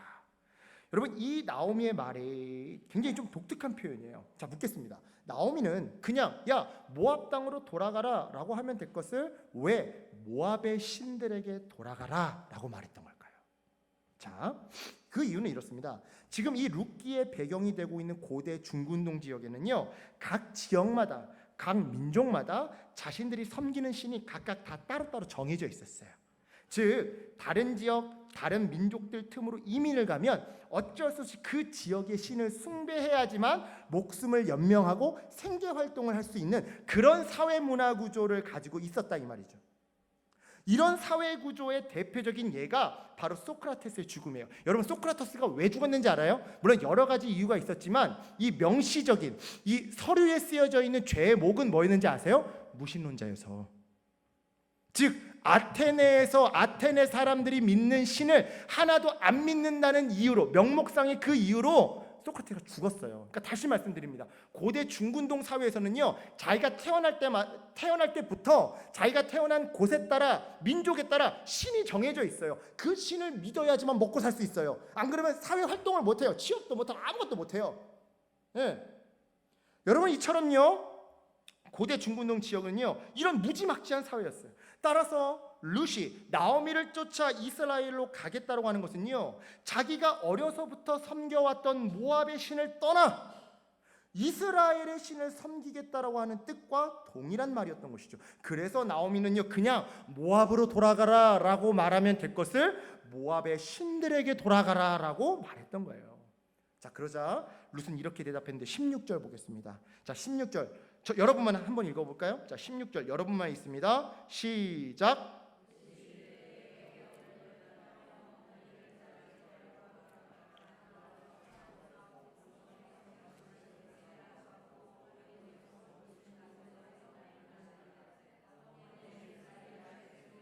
어머니 하나님이 나의 하나님이 되시리니. 아멘. 자, 여러분, 이 16절에서 룻은요, 그녀의 입술을 통해 아주 중요한 신앙 고백을 했는데요, 그것이 무엇이냐? 바로 당신의 하나님이 나의 하나님이다. 나의 하나님. 자, 여러분, 이 고백 속에는요, 이제부터 룻 자신의 신앙을 자기가 직접 선택하겠다라고 하는 의지가 담겨 있는 거예요. 말하자면 이런 거예요. 내가 모압 땅에서 모압인으로 태어나 주위 환경에 의해, 부모님에 의해 어쩔 수 없이 모압의 신을 섬겨왔다 하더라도 이제부터는 하나님을 섬기며 하나님의 백성으로 살아가겠습니다. 여러분, 좀 와닿지가 않으시죠? 네, 그죠? 그러면 제가 좀 더 와닿게 말씀드려볼게요. 우리식으로 말하자면, 내가 비록 불교 가정에서 태어나서 어쩔 수 없이 불교의 신을 섬겨왔다 하더라도, 또는 비록 내가 무슬림의 가정에 태어나서 알라를 믿고 살아왔다 하더라도, 또는 내가 무신론자 가정에서 태어나서 어쩔 수 없이 신을 부정하며 살아왔다 하더라도 이제는 예수만을 섬기며 하나님 백성으로 살아가겠습니다 라고 자기가 결단하고 선택하고 고백한 것이다, 이 말이죠. 그러니 이게 최고의 고백인 거예요. 네. 물론 어떻게 해서 룻이 이처럼 감동적인 결단을 내리게 되었는지 성경에 나와 있지 않아서 정확하게 알 수는 없어요. 하지만 여러분, 분명한 것은요, 이유야 알 수 없지만 룻이 이전의 삶을 완벽하게 청산하고 새로운 삶을 살기로 결정했다는 거예요. 바로 하나님 백성으로서의 삶을 말이죠. 그래서 여러분, 구약학자들이 뽑는 구약 성경 최고의 신앙 고백 중에 하나가 바로 지금 이 룻의 신앙 고백인 거예요. 그런데 여러분, 이 대목에서 우리가 한 가지 더 깊게 생각해 봐야 할 것입니다. 있습니다. 그것이 무엇이냐? 바로 위기의 순간 내뱉은 말과 행동 속에 우리의 진짜 신앙이 숨어 있다라는 사실이에요. 다시 한번 뭐라고요? 위기의 순간 내뱉은 말과 행동 속에 우리의 진짜 신앙의 민낯이 숨어 있다고요. 자, 여러분, 우리 인간은요, 자기가 믿는 대로 말하고 자기가 믿는 대로 행동하는 존재입니다. 예를 들어 볼까요? 성수대교가 무너질 거라는 생각을 아직도 믿고 있는 사람은요, 저기 강남으로 넘어갈 때 절대 성수대교 안 탑니다. 맞죠? 왠지 모르게 이 빌딩이 무너질 것 같아요. 그러면 죽어로 쇼핑하러 거기 안 갑니다. 그죠?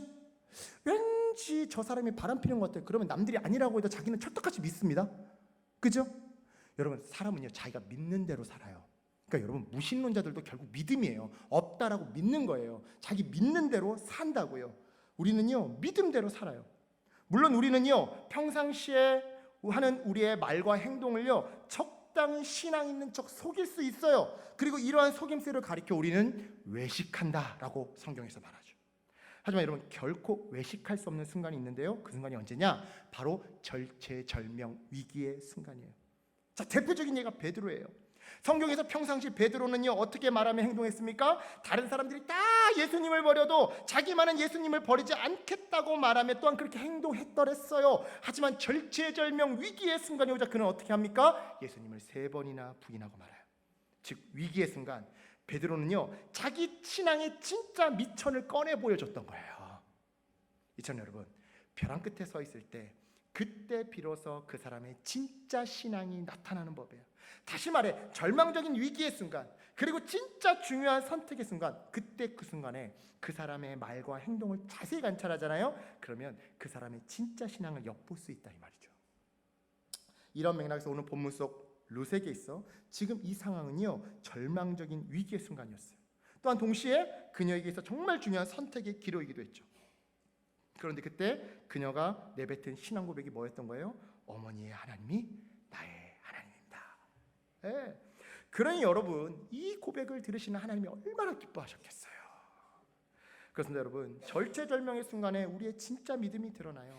평상시에 내가 했던 말이나 행동이 내 믿음의 민낯이 아니라 아무도 섬기려고 하지 않을 때 그때 섬기는 행동, 아무도 남아있지 않으려고 할 때 그때 남아있는 행동, 아무도 모이려고 하지 않을 때 그때 모이는 행동, 그때 그 행동이 바로 진짜 우리 믿음의 민낯이더라 이 말이죠. 여러분 이제 대학 선교단체를 하다 보면요 주로 앞에서 이제 찬양 인도하는 이 오빠들이 여자 후배들한테 인기가 많아요. 멋있잖아요. 막 오늘 주님께서 우리에게 이러한 감동을 주십니다. 얼마나 멋있어요. 자매들이 앉아서 저 오빠 너무 멋있어. 또는 앞에서 이제 그날 받은 은혜 나누라고 하거나 대표 기도 시키면 막 수도꼭지, 하나님 오늘도 우리가 주님의 말씀을 묵상하지 않았습니다. 엉엉 울면 이제 남자 형제들이 깜빡 죽어요. 저 누나 신앙 너무 좋다. 근데 여러분 제가요 선교단체를 오래 하면서 그리고 지도교육자하면서 깨달은 게 뭐냐면요 그게 진짜 민낯이 아니에요. 그거에 속으면 안 돼요. 그건 속는 거예요. 속으면 안 되고요. 여러분 진짜 그 선배 신앙의 민낯이 언제 드러나냐면요 시험 기간 또는 취업 준비 때 나타나요. 아무도 예배하려고 하지 않을 때, 아무도 섬기려 하지 않을 때 끝까지 예배의 자리를 지키고 끝까지 헌신하고 끝까지 봉사하는 그 친구들, 걔네들이 알짜배기예요. 걔들이 진짜 성숙한 신앙인들이에요. 그때 진짜 내 신앙의 민낯이 나오는 거예요. 따라서 여러분 평상시 우리는요 무엇보다 우리의 마음을 잘 관리해야 하는 겁니다. 왜요? 말과 행동은 결국 어디에서 나와요? 마음에서 나와요. 따라서 우리는요 평상시 우리의 마음에 성경 하나님의 마음이 새겨지도록 늘 간구하며 순종해야 하는 거예요. 왜요? 그래야 평범한 순간이든 위기의 순간이든 언제 어디서든 우리는 변함없이 그 믿음을 입술로 또한 행동으로 고백할 수 있는 거니까요. 자, 조금만 더 보고 마칠게요. 자, 다시 본문으로 돌아가서요. 자, 19절에서 이제 나오미와 룻은요 베들레헴으로 돌아오게 되었어요. 그리고 초라한 행색을 하고 고향으로 돌아온 자신들을 보며 동네 사람들이 놀라서 주목하자 나오미는 그들에게 이렇게 이야기를 했죠. 20절인데요. 20절을 보세요. 여러분 그 20절에서 히브리어 나오미라고 하는 이 단어 이름의 뜻은요 기쁨, 사랑스러움이에요. 반면에 히브리어 마라라는 이름의 뜻은요 쓴, 괴로움이죠. 우리 젊은 친구들은 마라탕 생각하면 돼요. 그냥 마라탕. 예. 웃는 사람들만 요즘 세대예요. 요즘 못 드시죠? 예. 야 그러시죠? 자, 아무튼 젊은 친구들은 알아요. 이게 무슨 말인지. 자, 아무튼 자, 지금 20절에서 나오미는요 동네 사람들을 향해 자신을 마라라고 부르라고 했어요. 왜요? 예전에 모압으로 떠났을 때만 해도 그녀의 인생에는 기쁨의 샘처럼 새로운 희망과 소망과 기대가 넘쳐났었지만 이제 와서 남편과 두 아들을 잃고 생계 유지도 어려운 빈털터리 상태로 과부 며느리까지 뒤에 달고서 돌아온 지금의 그녀에게는요 눈물의 샘처럼 절망과 고통만 넘쳐났기 때문이죠. 그래서 그녀는요 동네 사람들 향해 자기를 기쁨 나오미라고 부르지 말고 괴로움 마라라고 부르라고 했던 거예요. 그렇습니다 여러분. 이처럼 루키 1장만 보면요 나오미의 삶은요 절망으로 이미 다 끝나버렸어요. 그죠? 특히 21절 보세요. 21절에 기록된 나오미의 고백을 들어보면요 실제로 나오미의 삶은 재기불능의 상태예요. 그죠? 예. 하지만 여러분 우리가 오늘 이 룻기서 1장을 묵상하면서 정말 하나님께 감사하며 두 팔 벌려야 할 대목이 나옵니다. 거기가 어디냐? 바로 룻기 1장은 21절이 아니라 22절로 끝난다는 사실이에요. 자, 여러분 22절 한번 읽어보겠습니다. 22절 시작. 나오미가 모압 지방에서 그의 며느리 모압 여인 룻과 함께 돌아왔는데 그들이 보리 추수 시작할 때에 베들레헴에 이르렀더라. 아멘. 여러분 사실 룻기 1장은요 21절로 끝나도 아무런 문제가 없어요. 맞잖아요. 21절로 끝나도요 문맥이 아름다워요. 딱 종결이 된다고요. 근데 22절이 삽입됐어요. 근데 그 22절이 뭐라고 끝나요? 나오미와 룻이 돌아온 그 시기가 때마침 보리추수 시작하는 시기였다라는 것이죠. 여러분 나오미는요 아무것도 모르고 고향으로 돌아왔지만 하나님은 나오미와 룻의 삶을 회복시키기 위해 때마침 보리추수하는 그 시기에 맞춰서 나오미의 귀에 고향 소식이 들리게 하시고요. 또한 때마침 보리추수하는 그 시기에 맞춰 나오미가 고향으로 돌아갈 결정을 내리게끔 만드셨더라는 거예요. 여러분, 이 얼마나 놀라운 정말 때를 따라 도우시는 하나님의 은혜입니까? 그죠? 그렇습니다, 여러분.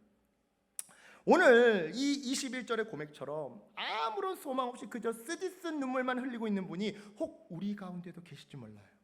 또는 내가 그런 절망 속에 있지 않다 하더라도 내 이웃이, 내 가족이, 우리 교회 지체 중에 누군가가 그런 절망 속에서 고통당하고 있을지도 모르죠. 그런 분들에게 여러분 말씀드립니다. 절망 속에 계신 분들 기억하세요.